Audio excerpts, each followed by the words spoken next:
Bonjour à tous, bienvenue à la petite histoire. Hey, aujourd'hui, on répond à une question qu'on s'est souvent posée, que peut-être vous aussi vous êtes posée des fois. Aujourd'hui, on parle de cuisine, de nourriture. Avez-vous déjà demandé qu'est-ce qu'on mangeait dans le temps? Je parle pas des années 50 avec le vieux Jello avec des bines dedans. Hein? Mais plus, il y a longtemps, là, pendant la Nouvelle-France. Cédric aujourd'hui, et moi Alexis, allons parler de ça aujourd'hui avec l'aide d'un bon livre qui est ici. Aujourd'hui, je pense que c'est une première fois et la deuxième fois qu'on va présenter un ouvrage. L'ouvrage de Yves Deslonge, À table en Nouvelle-France, qui m'a grandement aidé pour la recherche de cet épisode. Un livre très intéressant qui nous plonge dans l'origine ainsi que dans l'évolution du menu nouveau français, avec à la fin quelques recettes pour manger comme un paysan, comme un marchand anglais, comme le seigneur, comme une religieuse. On a vraiment un insight dans ce que mangeaient les gens à l'époque. OK. Et qu'est-ce qui pouvait les contraindre à manger certains aliments, par exemple. Qu'est-ce qu'ils mangeaient, là? 2 steamers avec une poutine? Étonnamment, non, un gyro all dress. Ah, OK. Je sais même pas si ça se fait all dress, un gyro. Un gyro all dress. Ben, si je peux commencer, Ouais, puis-je? vas-y. On va noter différentes périodes, j'ai envie de dire, au niveau de l'alimentation. La première, elle est marquée à l'arrivée, par ce que j'appellerais les traditions autochtones. On va plutôt chercher à s'alimenter avec ce qu'il y a sur place. Ouais, parce que j'imagine, tu viens d'arriver dans le nouveau pays, t'as pas vraiment défriché rien. Fait Non, c'est que, ça. tu sais qu'est-ce que t'as. C'est ça. Tu manges ce que tu trouves. Puis les Autochtones vont grandement nous aider dans ça parce qu'ils vont nous aider à la chasse. On va manger du gros gibier, du petit gibier, du gibier à plumes. On va manger tout ce qu'on peut chasser. OK. Si ça bouge, ça se mange, c'est ça? Exactement. Tu manges tout, mon ami. Ah, tu sais, dans un nouveau pays, t'as comme plein de nouvelles affaires à découvrir, tu sais, que t'as jamais vu dans ton Mhm. patelin. Ah oui, ça goûtait bon, ça. C'est comme un buffet, tu sais, c'est C'est le buffet buffet des des continents continents. dans la catégorie exotique, Nouvelle-France. là, tu sais, Nouvelle-France. C'est comme, on va prendre 2 de ça. Bon, Mais, continue. fait que c'est ça. Là, on va remarquer une disparition progressive, pourtant, du gros gibier. OK. Qu'est-ce que ça veut dire par gros gibier? Gros gibier, caribou, OK. orignal, Ah tout ouais? ce qui est gros. C'est trop dur à chasser, j'imagine? Entre autres, oui, parce que ça me demande beaucoup de déplacements. Tu sais, ça reste vraiment sur place, ces Ouais, c'est merdes-là. vrai. Fait que faut aller chercher. Mais, c'est ça, ça disparaît, genre, totalement environ autour des années 1660, au profit d'animaux européens importés. OK. Parce qu'on va voir que le nouveau français, avant tout, c'est un Européen. Ben, ils veulent refaire la France C'est ça. en nouvelle, tu sais. Ça s'appelle pas nouveau Iroquois, là. Ça s'appelle Nouvelle-France. Fait qu'ils veulent reproduire la Nouvelle-France, comme tu as dit. Ils veulent avoir les produits nouveaux, les produits français, les techniques françaises. Puis, qu'est-ce qui va remplacer le gros gibier? Ça va être le bœuf, les bovins, la vache, le OK. porc, le mouton. Le mouton qui va être très important plus tard. Mais avant qu'il y ait les nouvelles, les gibiers venus, ben, les animaux venus de France, tout ça, Mhm. les repas qu'ils faisaient avec le gibier de la place, c'était souvent des, Ben, tu sais, c'était fumé pour le OK. conserver, salé aussi. Il y a vraiment beaucoup de sel qui est distribué dans la colonie, c'est vraiment quelque chose de très important.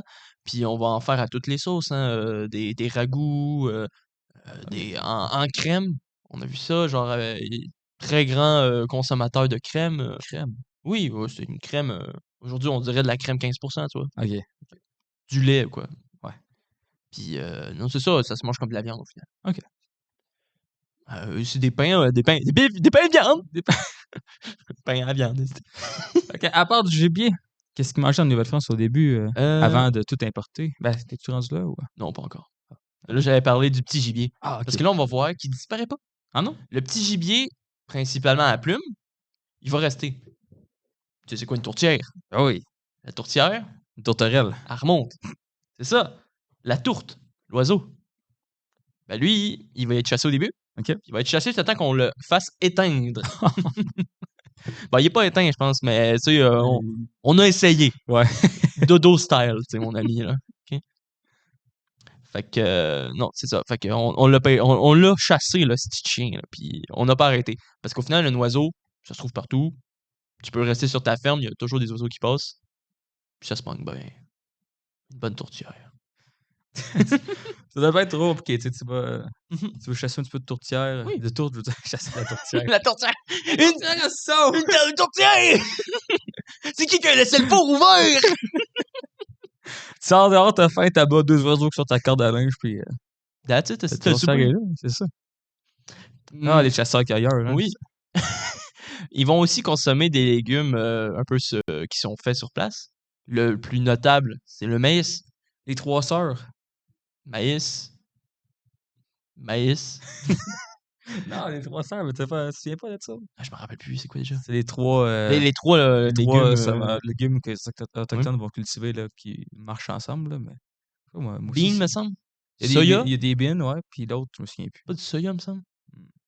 Mais en tout cas, je sais qu'ils font aussi de la citrouille. Ou une genre de courge. Peut-être. Mais Bon, là. c'est ça. Mais le maïs, c'est le maïs en C'est le principal, maïs qu'on parce fait plus, qu'il ça sert à faire le pain. Le blé d'Inde. Le pain de maïs. Parce que on va en parler un petit peu plus tard, mais OK. le plat principal du nouveau français, c'est quoi? Le pain. C'est un Européen, hein. Un Oui, Européen, ça mange quoi en 1600? Du du pain. pain. On veut du pain. Fait que c'est ça, c'est pain all the way, mon ami. Puis au début, c'était du pain de maïs. Ah, Parce que t'as du maïs. du pain de maïs. Ouais. Granuleux, hein. Ouais, oui. C'est pas mon pain gadois moelleux. À ton avis, pourquoi on est passé au pain au blé, hein? Puis c'est ça, on va avoir d'autres substituts qui vont venir des Autochtones. Du cornstarch? Non. Étonnamment, non. Encore. Mais le sucre d'érable. OK. Ça vient des Autochtones, le sucre d'érable? Étonnamment, il y a une controverse à ce propos. Ouais, parce que là, je vois ça pour ça des fois, là, c'est sirop d'érable, c'est québécois, c'est fièrement québécois. Là, on se dit que non, c'est autochtone, on se l'approprier. Ben, tu vois, À quel point? le sirop d'érable et le sucre d'érable, ils ont le même problème. Parce que, au final, les deux, je dirais, nations faisaient la même chose, mais de manière différente. OK. Puis, dans le cas du sucre d'érable, il y a vraiment deux techniques qui sont amenées par les chercheurs, notamment Yves Deslonges. La première, qui était autochtone, qui disent que c'est vraiment, elle, l'original, qui consiste à chauffer de manière répétitive à très haute température le sirop d'érable pour le cristalliser en sorte, OK. puis en amener pour faire une poudre. OK. Sauf que le problème, c'est qu'avec les matériaux de l'époque, chauffer le sucre d'érable à la température nécessaire pour qu'il cristallise, C'est passé haut. de un, c'est très très haut. Ouais. Puis ça ferait que leur peau, genre par exemple en céramique ou tout ça, ça t'offrait pas plus d'un chauffage. Ouais. Fait qu'il faudrait qu'ils achètent les casseroles de Nouvelle-France. Exactement. Fait que là, il y a ça aussi qui amène que ça peut être des introductions de produits européens. Parce qu'il y avait qui beaucoup aiment de ça. commerce, là, Oui. avec ça. Mais fait que c'est ça. Là qu'est-ce qu'ils notent au final, c'est qu'ils n'ont pas les outils techniquement pour ramener une température aussi. La température, ils peuvent le faire, mais ils n'ont pas les outils pour pas que ça fonde sur le feu, tu vois. C'est comme Ok, si tu essayais de faire une soupe dans un bol en styromousse. Ça va mal. J'essaie juste d'imaginer la bol qui rapetisse. En tout cas. Mais c'est possible, c'est juste qu'il faudrait qu'ils changent de pot à chaque fois, tu vois, Ouais, mettons, ouais, parce c'est qu'ils se scraperaient le pot. Fait que c'est pas vraiment substenable. Comme... Soutenable. Merci, j'avais pas le mot. Soutenable. Il y avait aucune soutenabilité dans le processus. C'était pas un mot. Je le sais pas, man, je suis fatigué, j'improvise à matin. Improvise. Puis la méthode Ça. française qui, elle, consiste plus à geler Ok, oui. le sirop, puis de le geler pour amener. Chauffe, gel. C'est ça. Au final, Ok. tu le cristallises, tu le crisses en poudre. Est-ce que l'un s'est inspiré de l'autre ou c'est vraiment ça s'est fait parallèlement? Les deux méthodes se croisaient, se gardaient ensemble. Ok. Je suis sûr qu'il y avait des Canadiens français qui le faisaient bouillir aussi. Ouais. Mais au final, ils se sont développés chacun de leur côté. Sans doute avec des influences, les deux. Ouais. On va pas se mentir. Comme tu as dit, les casseroles utilisées pourraient être une En fonte, là. introduction européenne dans le processus autochtone. Puis, les Autochtones ont appris la cire d'érable. On n'a pas juste amené du mal, tu sais. Non, c'est ça, hey, on a amené les casseroles. Les bons colonisateurs, on vous a donné des casseroles. Fait que, vraiment, les Autochtones nous introduisent aux produits du terroir, les produits qui sont là. Puis nous, en tant que bons Européens, on va faire quoi? Ben, dès qu'on peut, on les envoie chier. On décollisse toutes. Et là, on embarque dans ce que j'appellerais les traditions européennes. Parce qu'on a on a les moyens pour vivre comme chez nous à C'est cette heure. ça. Fait que Tu sais, laisse faire le maïs. 1660, on est là depuis une couple d'années. Ouais, ouais. C'est pas longtemps, mais tu sais, on a eu le temps de faire un champ, quoi. Tu vois ce que je veux dire? On a défriché un peu. C'est ça. Il y a de la place. Les Fait que là, seigneuries s'installent. Puis... le blé, c'est comme j'appellerais la base de la vie, le monolithe. C'est le produit le plus utilisé, le plus demandé, le plus vendu, le plus tout. Tu penses à le plus quelque chose, blé. Blé, pain. Blé. Parfois même les gouverneurs, ou les seigneurs plutôt, quand ils arrivent à leur sœur, puis comme, bro, j'aurais besoin de ton pain. Fuck you, si tu touches pas à mon pain, man. C'est sacré. C'est sacré, le pain. Là. Puis le deuxième produit plus demandé, le lard. Le lard. Ah, ben oui. Là, on se demande le lard. Le lard. De nos jours, c'est plus très, très à la mode, le lard. Non, hein. Mais pourtant. Comme trop gras, un peu. C'est ça. Mais pourtant, à l'époque, le lard, c'était leur beurre. Ils avaient du beurre. Okay. Ils connaissaient l'existence du beurre. Mais ils n'avaient pas les moyens de payer du beurre. Ils n'avaient pas les moyens de faire le beurre. De faire du beurre, surtout. Aussi. C'est ça, c'est difficile. Là. Puis on va en parler un peu plus tard. Les productions laitières de l'époque étaient absolument pas suffisantes pour une production laitière. Non, ça commence bien plus tard, ça. Après la Nouvelle-France. Donc, on remplace ça par quoi?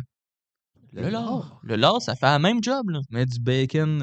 Une petite tranche de lard sur ta toast. Une beurrée de lard, tu vois. Tu veux faire cuire ton steak? Un peu de lard. Le lard, c'est ils vont s'en servir comme assaisonnement au final.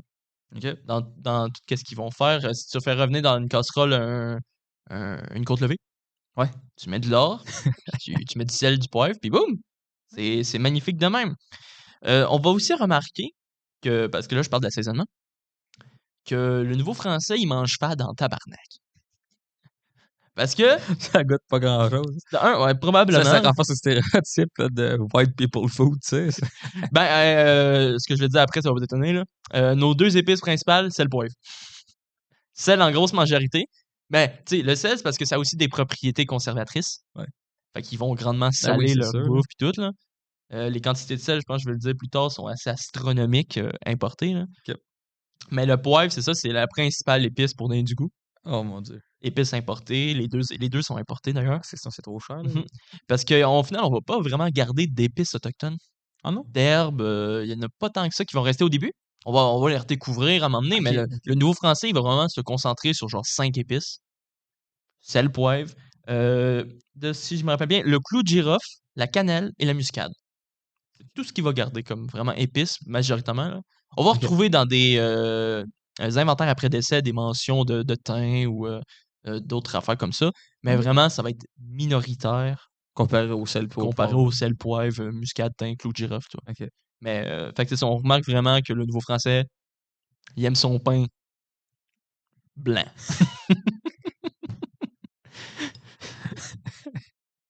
Fait que c'est ça. On remarque notamment un délaissement de tout ce qui est autochtone. Mais quand je dis tout, c'est tout. Tout est... OK. Le maïs, il va disparaître. Okay. Disparition totale du maïs. Jusqu'à ça me surprend. Jusqu'à tardivement. On en parle tout le temps du maïs, tu sais, puis... Le maïs, l'été, là, il y en a partout aussi. Ouais. Ben ça, c'est parce qu'à Start, tu le prends pas pour manger, là, c'est pour nourrir les porcs. Puis, la plupart des champs que tu vois, c'est pour nourrir les porcs ou sinon, c'est pour faire de l'huile de maïs. Ben, l'éthanol? Ouais. Okay. L'éthanol, du cornstarch. Là, puis... OK. Ouais. Moi, on n'est pas des grands consommateurs. Là. Parce que, tu sais, sur l'autoroute, pas sur l'autoroute, mais sur l'autoroute, il y a toujours un petit stand à maïs. Porcine est immense. Là, c'est vrai qu'on est plus tourné sur l'exportation de porc. Ouais. Ben, tu vas voir, pourtant, à l'époque, le porc, c'était pas le number one. Là. Non, à l'époque, c'est sûr. C'est ça, c'est que plus tard, je pense, dans les années 70-80, qu'on a démocratisé l'élevage du porc et l'exportation, tout ça. Le blé aussi va durer longtemps, là, si je ne me trompe pas. C'est jusqu'à la conquête, il devient majoritaire. Là. Oui, le blé va rester majoritaire. Je pense que Morneau m'en avait parlé, genre. Ouais. Dans la région de Louisville, ça va rester majoritaire jusqu'aux années 1840. Ouais. Après En ça, 40, ça va grandement ça diversifier. chie après Le parce poids, que les patates, tout ça va. il y a de la compétition, il y a de la concurrence, il n'y a plus de tarifs préférentiels. Les produits canadiens sont Ouais, souvent sous qualité c'est aussi. ça. Mais bon, on Mm. avance sur notre Ouais, période. ouais, on est sur un autre sujet de vidéo. Là. Ça. On se perd, là. Bon, La- Fait que là, revenons à nos moutons, moutons, ben, plutôt à nos épices. Là. à nos épices. Plutôt à nos importations. Parce que si on délaisse tout ce qui est autochtone, on va produire ce qui est européen, mais on peut pas tout faire. Fait qu'est-ce qu'on va faire? On va importer en grande quantité. Pourquoi tu penses que la Nouvelle-France a jamais été rentable? Ah, parce que fait que t'importes tout. On importait tout. Ben oui. Puis en grande quantité. Là, j'ai des petits chiffres qui datent de 1699. OK, fait que là, déjà, on est encore un petit peu plus installé. En 1699, c'est 175 000 litres d'eau de vie. Comme du rhum ou des affaires comme ça. 608 000 litres de vin. En une année, là. Sacré. C'est du vent maudit, Puis ça. je suis plus vraiment sûr, il y a combien de personnes en Nouvelle-France en 1699, là. Je me souviens plus, tu vois. Mais On est autour de 40 000. ça, pas gros, tu sais, là. Puis là, t'importes 600 000 litres. Ah, ben notre penchant pour l'alcool vient de quelque part. Ouais. Puis, ben, j'aurais une petite anecdote sur le vin d'ailleurs, mais on va vraiment voir sous le régime britannique une grande baisse de la consommation, Oui. mais pas pour les raisons que tu crois. Non, c'est que ça va pas être. C'est pas importé, hein, simplement. Ah oui, c'est importé. Ah oui? Mais tu vas voir, c'est pas ça. Ok. Je vais finir. Ok. Je te parlais beaucoup du sel. En 1733, c'est 624 000 litres de sel. Litres? Ouais, parce que c'était en litres dans les petites affaires. Mais tu sais, ça se convertit en livres. Là. Fait que ça fait du sel en tabarnak. Là. Puis quand il manquait. Puis dis-toi qu'avec ces chiffres-là, il pouvait manquer de sel. Puis il devait aller en chercher dans le coin de Labrador. Ou des affaires de même parce que c'était genre un hub à sel, ce que j'ai compris. Là. Ok. Genre, les Britanniques, ben, les Français, tout le monde, ils shippaient leur sel là. Puis après ça partait dans leur colonie, genre. Fait que, tu vois, ça selle en tabarnak. Puis là, tu te dis. On est très salé. Mhm. Là, tu te dis français, quand tu penses français, quand ils mangent le matin, ils mangent quoi? Un croissant, probablement, ou une baguette, parce que t'es raciste. Je t'ai vu. Mais ensuite, ils vont prendre un café. Ah oui. Le café, c'est français. Là. Tu penses café, tu penses français. Tu penses thé, tu penses britannique. Ouais. Eh bien, étonnamment, il y a juste 24 kilos de français qui est importé en 24 kilos de 1699. français. Ben, 24 kilos de café. Ça fait pas beaucoup de français, hein, 24 Non, kilos. c'est ça. T'en as comme un tiers, là. Deux jambes qui arrivent. C'est pour ça qu'il n'y avait pas. C'est pour ça qu'il n'y avait pas d'immigration en Nouvelle-France aussi. Il arrivait juste en morceaux Il arrive en détachés. kilos, aussi, par personne. Fait que c'est ça, j'étais vraiment surpris de voir. C'était pas des grands consommateurs de boissons, étonnamment. OK. Ben, de café, tu veux dire? La boisson en général, boisson faite autrement, genre un petit mélange. C'était alcool ou eau, tu sais. OK. Ouais, ben, c'est que l'alcool, il le faisait avec les moyens de la place. Aussi, Souvent. ouais, Il y a mais moins tu sais, grosse d'importation, importation. Ouais, ouais. Le café, je m'attendais que ça soit un peu plus gros. Quoi. Même c'est tout le temps popularisé, le café, par contre, dans ces années-là? Bonne question. Mais je Tu sais, pense. ça commence, là, mais c'est-tu tant majorité Mais il partout me dans le semble monde? que le café était quand même pas mal démocratisé en Europe. Ouais. Peut-être moins en Nouvelle-France, puis on est peut-être un peu plus en retard aussi. Peut-être parce qu'on vient de. Tu sais, 1699, c'est pas non plus très, très avancé dans la colonie. Là. Ouais, c'est Fait sûr. il y a peut-être vraiment une moins grosse démocratisation. Ça se peut. Puis même on peut voir dans la science de la consommation du vin, par exemple, on a beau en importer 600 cas de litres. C'est pas consommé de la même manière à cause de l'accessibilité à ce dernier. OK. En ville, c'est une boisson parce que tu viens de finir ton vendredi à l'hôtel Ramsey. Tu vas te faire un petit verre, tu sais, parce que faut que tu relaxes. Ouais. Mais en campagne, ça va plutôt être utilisé comme un soin. Une boisson avec qui a un remède. Ah, ben oui. Un truc un peu plus religieux, tu vois. Comme je pense que dans les églises, t'avais une petite boisson. Tu faisais boire un petit truc avec un petit bout de Christ. Là. Oui. Mais c'était. C'est pas de la boisson. Hein. Il me semble que c'est pas du Je sais plus c'est quoi, mais il me semble il y avait un vin qui était utilisé de manière religieuse. Là, je sais plus pourquoi, dans quel contexte, mais c'était beaucoup plus utilisé de manière religieuse et médicinale dans les villages. OK. Et fait, je trouve que ça a un peu défait l'idée du paysan ivrogne, tu vois. Ouais, ça vient plus tard, ça. À mon avis, il devait juste se péter sur l'eau de vie, tu sais. Ben oui, il en faut tellement, là, que Puis une en petite plus, shot le matin, le midi, le ah soir. oui, ah oui. Puis je pense que vous êtes tous au courant du commerce triangulaire, qui est apparemment faux, hein, je tiens à le dire. Ben, c'est pas construit de la manière qu'on pense. Tu sais, c'est pas vraiment genre, ça part de la Nouvelle-France, ça va dans les Antilles, ça part en France, ça Ouais, repart là. ouais, ouais, OK. Parfois, il y avait des échanges France-Antilles, Antilles-France, France-Antilles. OK. Fait que, tu sais, Fait c'était que pas c'était pas vraiment vraiment juste un triangle dans un dans sens, un là, c'était sens. pas one way, là, C'était pas one way, il y OK. avait des échanges dans l'autre sens. Fait que le rhum va devenir très, très gros à un moment donné. Pourquoi? Parce qu'il y a une grande production de rhum dans les Antilles françaises. Mmh. De sucre aussi. Oui, Le aussi. sucre blanc va supplanter de manière phénoménale le sucre d'érable. Ah ouais? Ah oui, j'ai des chiffres un peu plus tard, mais le sucre d'érable, ça va être ça va être en 1699, 100 grammes par personne. OK, même sous le régime, français? Le sucre d'érable, oui. OK. Mais Euh, le le sucre canadien, d'érable, ça? c'est le sucre brun. Ouais, ouais. Mais le sucre normal, on va être dans les kilos, là, tu sais. OK, mais il y en a beaucoup plus que Oui, le sucre d'érable? oui, vraiment plus. Pendant la Nouvelle-France aussi? Oui. OK. Je pensais que c'était juste pendant le régime britannique parce que Ouais, le thé, hein, puis tout ça. Pinot voulait faire un boycott de tout ça, là, tu sais, les produits impériaux, tout ça, Ouais, puis mais à la place, on a ça va juste canadien. exacerber Ouais, au cours c'est des Britanniques, là. exact.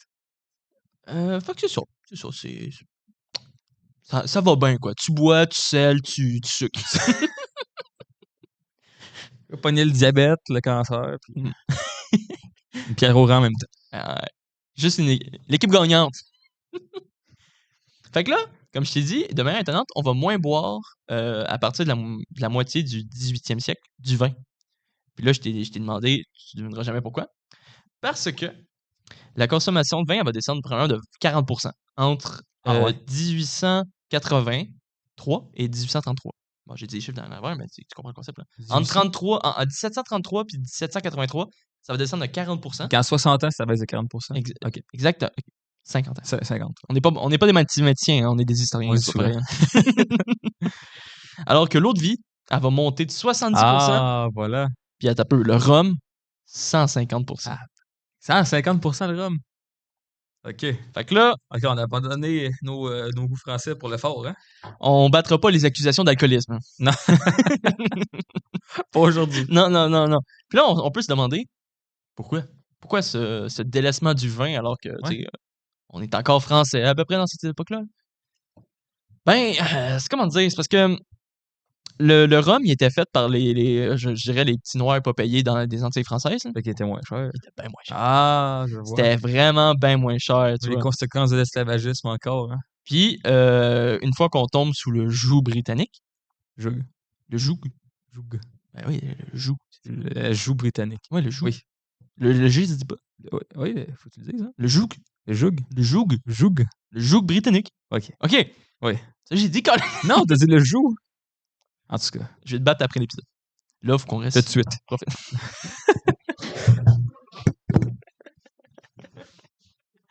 La petite histoire T'es pas prêt à me battre. La petite histoire se sépare en live. Le drama dans la petite histoire. Fait que là, sous le régime britannique, ça va descendre encore plus. Ben, dans la période que je te parle là. Parce que les Britanniques ont fait des investissements massifs dans des vignobles en Espagne et au Portugal. Ah ouais. Puis ils importaient ce vin-là, qui goûtait, Vache. entre autres, la marde, Ouais, le vin espagnol, là. et de deux, cher. Parce Ok. que il fallait qu'ils remboursent l'investissement, tu vois. Fait que là, c'est un peu notre Boston Tea Party, tu vois. C'était comme Boston Vin On Party, va là. jeter le vin espagnol, là. Sorel Vin Party, tu vois, genre.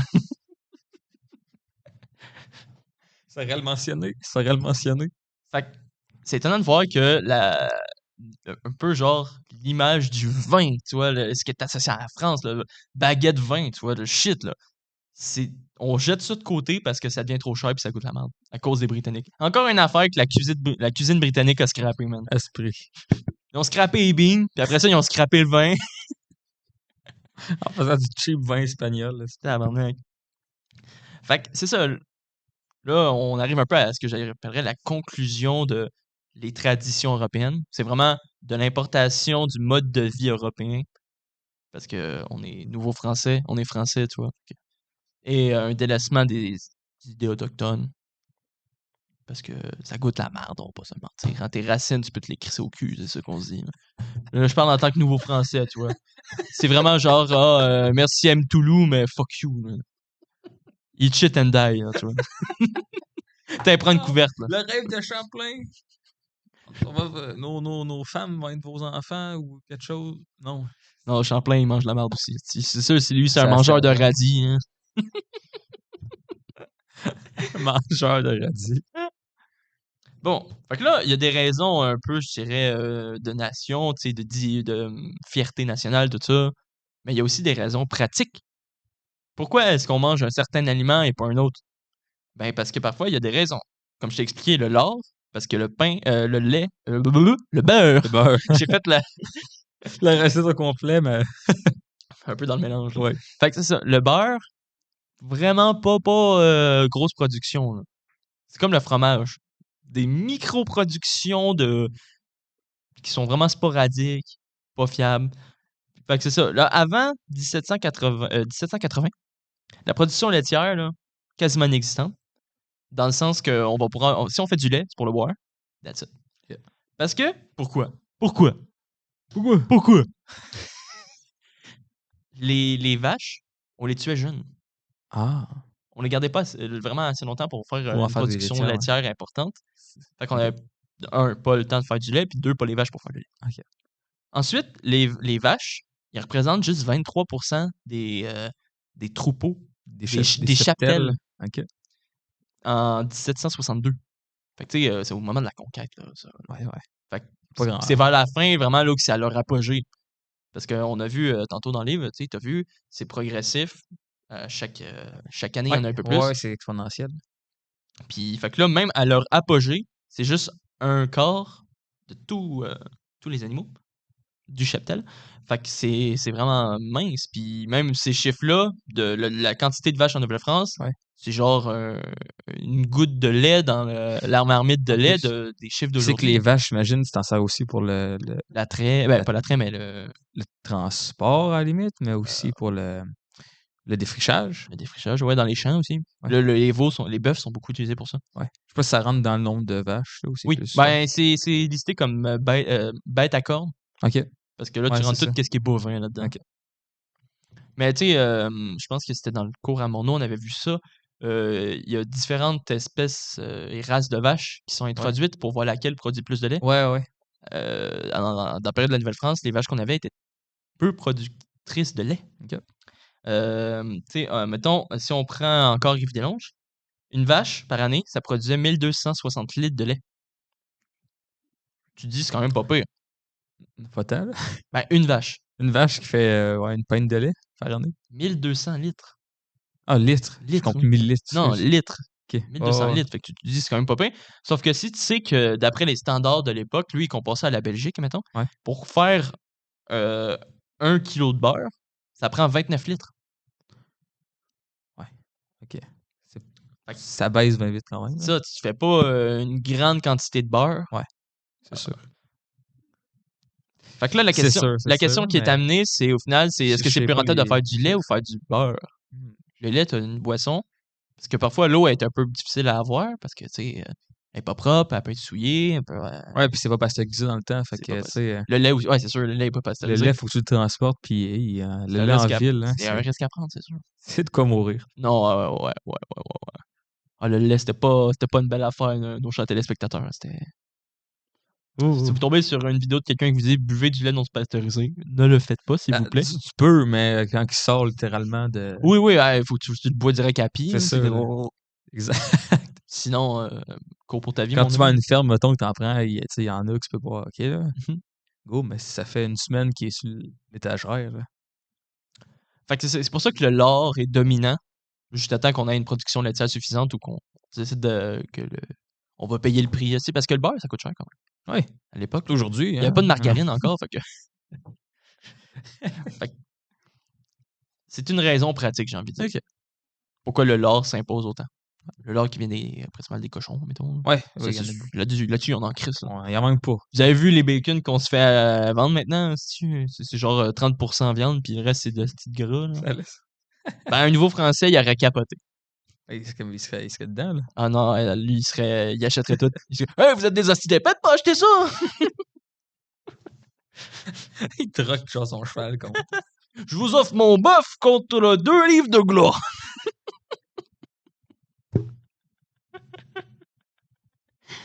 Oh my god. Mais il y a beaucoup d'autres raisons, notamment religieuses, qui pourraient expliquer le changement alimentaire des nouveaux Français. Ah oui? Oui. La religion, c'est ça qu'elle fait encore, elle. Ben, OK. Premièrement, truc de fou, OK? Je savais qu'on mangeait pas certains jours de l'année. De la viande, par exemple. Oui. Mais je pensais pas que c'était 150 jours par Ouais, année. faire les Pâques. 150 jours 150 jours. par année que t'as pas le droit de manger de viande. Parce que La morue était bonne dans ce temps-là. le poisson, il se laissait aller. Fait que, tu sais, t'avais le carême, l'avant.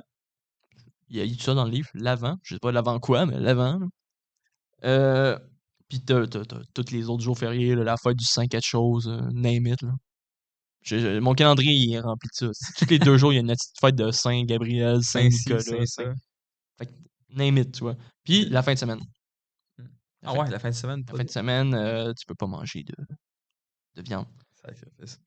Fait que c'est ça, ben, c'est pas spécifiquement la fin de semaine, mais c'est 2 jours semaine. Fait que moi, j'ai assumé la fin de semaine parce que le dimanche, tu vas à l'église. Le samedi, il me semble que ça fit bien, là, si le match est 2. Là. Ben oui. C'est peut-être ma mentalité scolaire, là, mais tu sais, je me dis, c'est les jours de repos. T'en profites pour manger. C'est ça. Ben, étonnamment, ben non, Ah, ouais. tu manges la marde. Puis c'est ça, ils vont... Samedi, tu travailles d'habitude. Ouais, aussi. Ouais, tu travailles tout le temps. Ouais, tout le temps. Tu travailles pas du prix. C'est ça. Mais les journées où que tu peux manger de la viande, ça s'appelle un jour maigre, un jour gras. Ouais. Puis un jour... C'était les jours maigres. Les jours maigres, exactement. Comme dans les systèmes carcéraux de l'époque. Wow! Pour vrai? Ouais. Ok, c'est pour ça que tu savais ça, parce que t'as travaillé à la vieille prison de Trois-Rivières. T'avais des journées que t'avais pas de bouffe. Entre autres. Mange rien! Mange rien! T'as des journées que t'avais genre presque pas de viande, justement. Plutôt que c'était plus. T'avais pas des chinois aujourd'hui. Ah. Ok, mais ils étaient modelés sur le système de l'époque, genre. Au final, ça a du sens. Ben, la prison s'est inspirée. Ok. De l'église. Moi, il n'y a pas d'exception. Hein, tu commets un crime, t'auras quand même pas ton poisson là, le lundi. Fait que c'est ça, on va se tourner vers le poisson. OK. Mais la fameuse morue. Mais surtout, non, l'anguille. C'est un poisson gras. Non, mais attends, un poisson gras, ça remplaçait le lard qui était pas disponible ces jours-là. Oui. Fait que t'as le poisson plus le gras qui vient en one shot. Des anguilles, tu peux y pêcher ça. Oui. Les anguilles étaient vraiment. C'était populaire. Étonnamment, c'est pas resté. C'est pas tant étonnant, on va pas se le mentir, ça goûte le cul. Je viens de me rendre compte ce que j'ai dit, c'est tellement drôle. Mais c'est ça, ça va juste décalisser dès que le beurre va devenir populaire au cours du 18e. Là, fait que, on va se tourner vers la morue, la truite. C'est des vrais poissons. La barbotte. La barbotte! En gros, je peux te résumer les raisons religieuses. Là. Ben, les remplacements religieux. Poisson, mon ami. Pourquoi on mange du poisson? Fête religieuse. That's it. Simplement. Sinon, on mangerait juste du bœuf, puis du mouton, puis du poulet. Puis... Pas plus que ça. Le poisson, c'est juste genre le petit cadeau sur le bord. Petite gourmandise. C'est ça! C'est une gourmandise. Tu sais, genre, imagine un truite à la crème. Imagine une truite à la crème. Ça sonne bien, là. Ça sonne... Un petit poisson cuit dans les épices, ramené avec une petite crème. Ça serait... Moi, je paierais pour voir la recette devant moi. C'est sale. Disponible sur notre Patreon. Et OnlyFans. On cuisine tout nu. Regardez-nous sauter dans la douche en faisant du poisson. Vous avez le droit aux mêmes épisodes, mais on est juste tout nus. Non. Parce que là, c'est un montage. Il n'y a pas vraiment de vêtements sur nous. C'est un gros fond vert. Ou un fond beige. Oui. T'es rendu où, là? Là, je te perds, là. Ouais, je le sais, mais je trouve... On parle de morue, la recette de cochon, de lard, de ci. On mange bien. Okay? Sauf que là, il y a des différences notables entre ce qu'un nouveau Français mange puis ce qu'un Canadien français sous sous le régime britannique mange. La patate. Oui, la patate. La patate, là, c'est endémique du Québec, j'ai envie de dire. Là. Ben oui, Tu mais penses Québec, tu penses quoi? Mes Poutine! patates, ma poutine. Un trio. Ça vient avec quoi? Des Une frites. frite, c'est Poutine. Des rondelles d'oignon. Les patates, c'est une patate, man. Pourtant, c'était pas populaire pantoute, ça. Ah non. Non, vraiment, on ne touchait pas à ça. On n'aimait pas ça, c'était sale, ça poussait dans la boîte, dans la marde, ça pousse dans Ah toute une patate. Hein, Ouais, fait ben que, tu oui, sais, oui. si tu te dis ça doit être dégueulasse, ça doit te goûter le cul. Mais, étonnamment, oui, eux, ils disaient que ça manquait de goût. Fait que pour que tu arrives à trouver qu'une patate manque de goût, je veux dire, tu cuisines mal, d'un. Fait que ça se voit que tu cuisines avec du lard, entre autres. Là.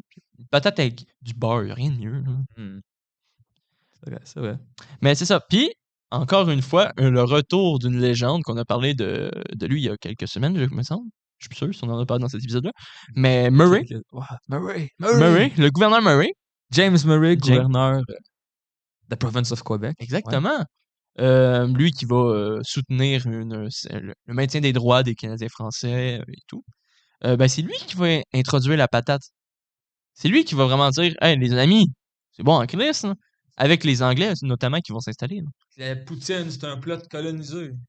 La poutine a été introduite par un Anglais, c'est ce que je dis. Ça fait mal. Ça fait mal.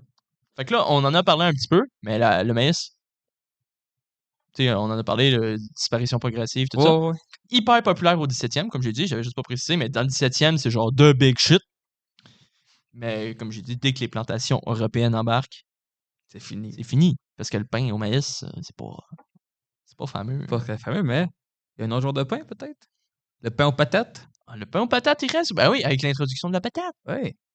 Un pain à patate, hein. J'ai aucune idée c'est quoi un pain à patate. Tu sais, c'est les gros pains de même avec plein de trous, genre, dedans, là. Ça fait des tranches de pain, genre, grosses de même. Faut que je goûte, Tu vas voir en fin de semaine. Mm. Fait que là, on a parlé des raisons pourquoi ils mangent certaines choses. On a parlé des traditions derrière. Je pense qu'on a fait le tour. Ben, je pense que oui, hein. Ouais, On parce t'a qu'au bien final, expliqué. là, ici, c'était plutôt une introduction à qu'est-ce que ça mangeait. Ouais. On n'a pas vraiment parlé de qu'est-ce qu'ils mangeaient. Tu sais, je vous ai pas parlé, mettons, d'un pot-au-feu. Ou d'une courge remontée ou une strudel à la sauce à T'as l'allemande. parlé des trucs à la crème, par contre. J'ai parlé de tout à la crème. On n'a pas rentré dans les détails de comment c'est C'est fait vrai, ou c'est des vrai. choses. Ou les techniques qu'ils utilisaient. Tu sais, la technique du cuisson à la trappeur, qui consistait à mettre un poisson enrobé d'écorce de bouleau et de le faire cuire. On n'en a pas parlé. Ben là, oui. Là. Mais tu sais, on n'est pas rentré dans les Mais là, détails comme ça. Là. On est rentré dans le qu'est-ce que ça mange. C'est vrai. Ça mange quoi? Ça mange de la viande Ça mange de la européenne, viande, du poisson. pain européen, des épices européennes, des légumes européens, De l'alcool européen. Ben, de l'alcool européen, Europe. puis du poisson local. Moi, pas loin. Ouais.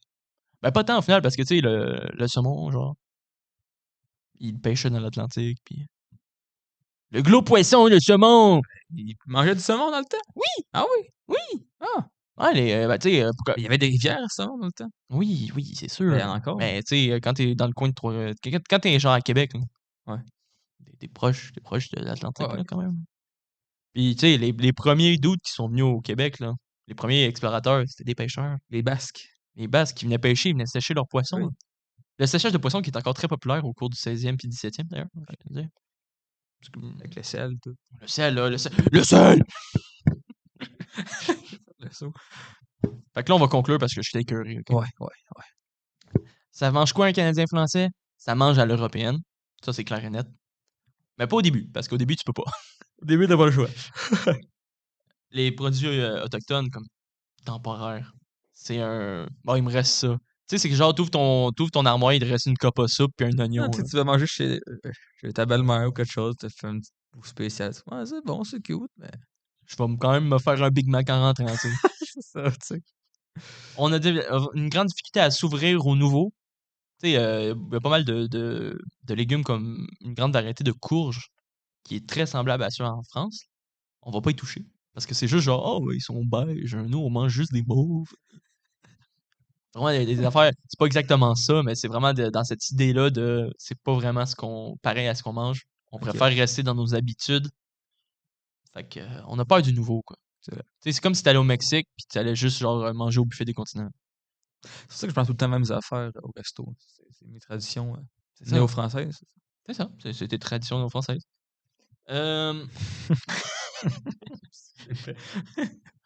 Avec tout ça, on peut se dire qu'il n'y a pas vraiment de variété. Parce que, tu sais, au final, tu manges toujours les mêmes 6 produits, quoi. Pain, viande, poisson. Ouais.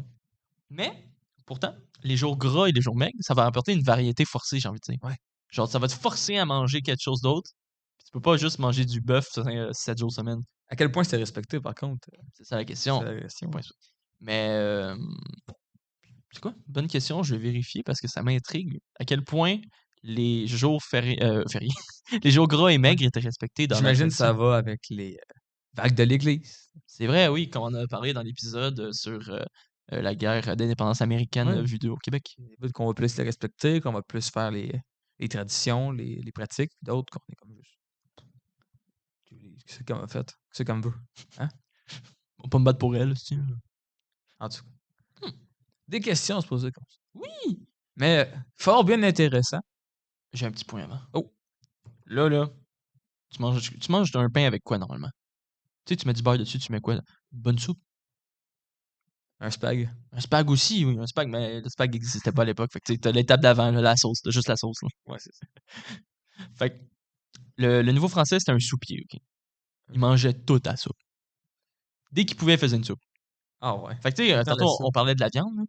C'est jamais juste un steak cuit. Là. Non. C'est toujours mis dans une soupe. Dans un bouilli. Dans un genre. bouilli, dans un ragoût. OK. Il mange toute la soupe parce que c'est économique. Ouais. Ça remplit. Ça boit bien, hein? Puis ça t'offre quand même longtemps. Genre, tu C'est vrai? peux le garder longtemps. Puis c'est ça, c'est ça. C'est principalement économique, j'ai envie de dire, parce que la Nouvelle-France, à cette époque-là, c'est plutôt la merde économiquement. Je veux dire, t'as la fourrure, La pêche, puis c'est tout. Hein? that's it, là. T'as pas de rentrée d'argent tant que ça. Là. Ouais. Fait qu'en plus, avec le système seigneurial qui te saigne à blanc, fait que tu fais ce que tu peux avec ce que t'as. Ce qui explique l'or, c'est juste plus économique aussi. C'est ça, c'est ça. Puis c'est ça, j'ai envie de dire, l'or, j'ai hâte de goûter ça. On va manger du lard. Bah ouais, dans la recette de pot-au-feu. Oh! Mmh. Fait que, on fait-tu les présentations là? Ou... Ben, techniquement, vu que c'est le prochain épisode, ouais. Ouais, Vu c'est que lui, ça. c'est le dernier qui va sortir. Fait que là, après ce moment de réflexion en live, on vous annonce que la prochaine vidéo, C'est la petite cuisine. c'est la petite La cuisine. petite cuisine. Petite cuisine. On va cuisiner une recette, plusieurs recettes nouvelles françaises et manger comme un nouveau français Comme un pendant nouveau français. une journée. Pendant que nos blondes nous jugent, genre, on est fou. Mais fait que c'est ça. Au final, cette vidéo-là, c'est un peu une partie 1. C'est ça, c'est. On vous introduit un peu. Qu'est-ce qu'ils mangeaient, c'est quoi les traditions, ça vient de où. Mhm. Là, ben, on va mettre tout ce savoir-là en action dans le prochain épisode. C'est un peu beau dans l'histoire, dans le fond, parce qu'on va passer dans un contexte théorique à un contexte pratique. Ouais. On va voir comment ça marche. On va faire du pain, la base de l'alimentation. On va faire le pot-au-feu. On va tenter si on attrape un poisson, parce que oui, on va pêcher La le petite poisson. pêche. La petite pêche aussi. Il y aura des petites séquences de pêche. Genre, Autiste à dire ça sans s'arrêter. on va tenter de faire des recettes. On est vraiment très excités, personnellement. Bon, ça va nous faire un petit trou dans le portefeuille, mais c'est pas si pire, on va acheter genre 2 tomates. Fait que, On va rester un Patreon. c'est vraiment quelqu'un qui paierait un Patreon, tu penses? Qui dans les commentaires paierait pour nous voir? Pour 20$, vous avez des emotes personnalisés. Là.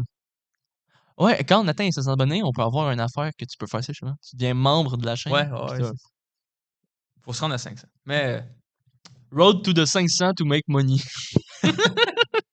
On fait pas ça pour l'argent, là. Hein? Parce que sinon, on aurait juste on aurait parlé de porn ou rentré dans le racisme. Là, je sais C'est pas. vrai. On n'est pas raciste. Hein? Non. À part envers les. Cette coupe. Ça coupe. Bon, fait que, bonne soirée. Bonne journée, bonne après-midi. J'espère que ça vous a donné faim, tout ça. Le goût de manger. Vous empiffrez de l'or, vous empiffrez de beurre, Pas de maïs. pas de maïs. J'espère que l'épisode a été compréhensif. Il l'était dans mon esprit, un peu moins dans mes mots. Mais, mais j'espère que ça sera une bonne base pour le prochain épisode, qui sera aussi rempli de petites anecdotes. Il y a Petite anecdote. visiblement, il y a des réparations à côté. Puis si vous avez tenté de reproduire la cuisine néo-française, nous en dans les commentaires, hein, s'il y a eu des échecs, si vous avez trouvé ça pas bon. Vous pourriez nous dire votre recette la plus ancestrale? Ouais, Une recette de si votre vous avez des grand-mère. pratiques que votre grand-mère fait qui ressemblent à ce qu'ils font en Nouvelle-France aussi. Comment votre grand-mère faisait le pâté chinois? C'était le premier concept, ça. Parce qu'on On s'est rendu compte que c'était pas bien différent. Ouais, vraiment, le pâté chinois, là, la première recette, c'était steak, patate, le légume que t'avais, genre carottes, petits pois. Ah, mais ils mettaient du lard dedans, ouais. Ouais, c'est ça. À la place du beurre. Fait que, Fucking lard. tu sais, on va faire un pâté chinois. Bon, Bon, hey, ciao. Là. à la prochaine.